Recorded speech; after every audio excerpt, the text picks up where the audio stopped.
এখোলা দুখোলাকৈ বাঢ়ি অহা মৰম চেনেহীও তুমি মোৰে সাথৰ ৰাতি ৰাতি মোৰে গাদু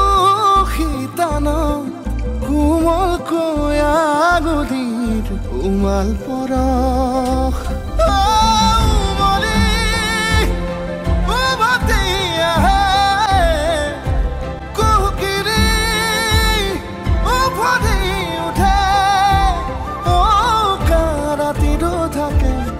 দেশ ভাষা তোমাক দেখি মোৰ জাগে মায়াবী আশা তোমাৰ উশাহতে যে মই বিলীন হওঁ তুমি জানানে নাজানা